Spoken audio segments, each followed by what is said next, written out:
If you don't think about the future, then you are doomed to repeat the past. This is Think Future Podcast with Calabucas. We're talking innovation, startups, the future, not necessarily those, and not necessarily in that order. You know what I really hate? You know what phrase that really, really annoys me? Low-hanging fruit. Low-hanging fruit. Everybody loves the term low-hanging fruit because it's the easy stuff. It's the stuff you can just grab it and run. There's not much work or not much effort in low-hanging fruit, right?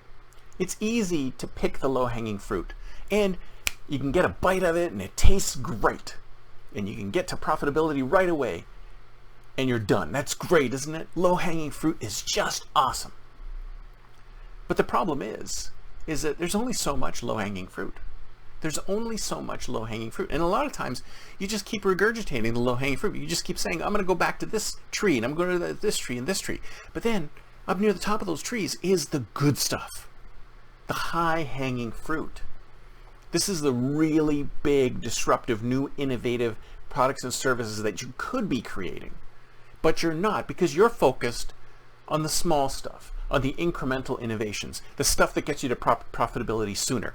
But, and it doesn't matter. Let's say you're a small startup and you're having issues with profitability and you need money to come in. I understand that. I understand going after the low-hanging fruit. To a point. You got the low-hanging fruit.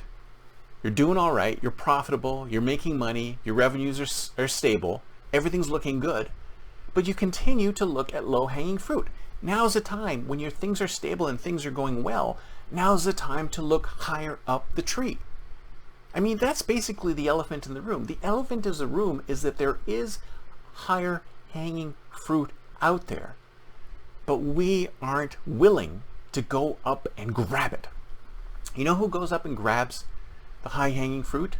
All of the leaders in your industry. The Googles, the Teslas, the Facebooks, all of the leaders in the industry, all of the multi-billion-dollar unicorns in the industry. Those are the ones that purposely went after the high-hanging fruit. Maybe it was after they captured all the low-hanging fruit, but then they leaped to the upper branches. They went up there and got them.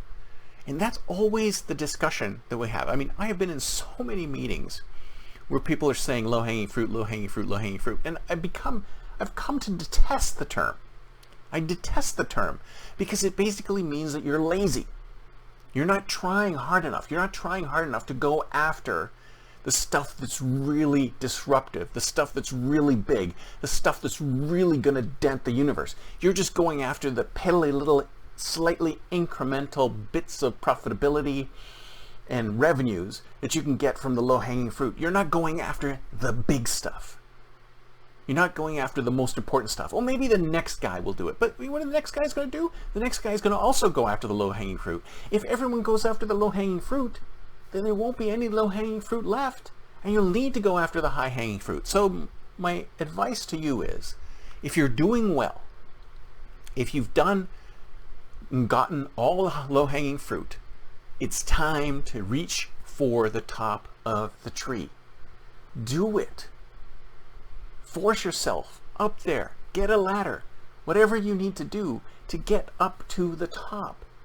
Get the high-hanging fruit.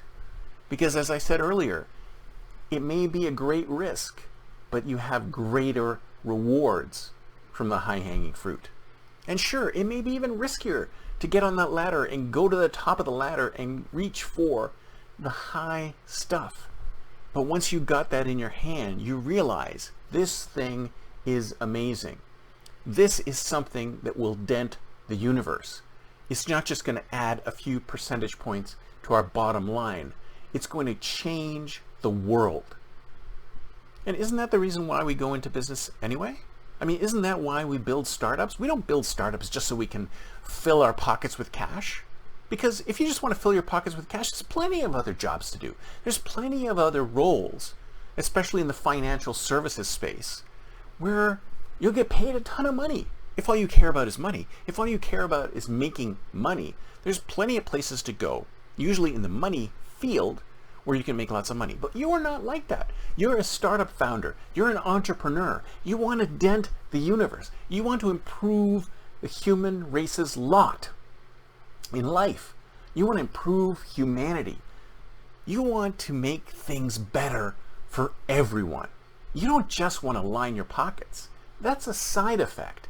You want to dent the universe, you want to make a difference, and you want to make the human race better. You want to help the human race. And to help the human race, you've got to reach for the top of the tree. The low-hanging fruit are just not going to cut it.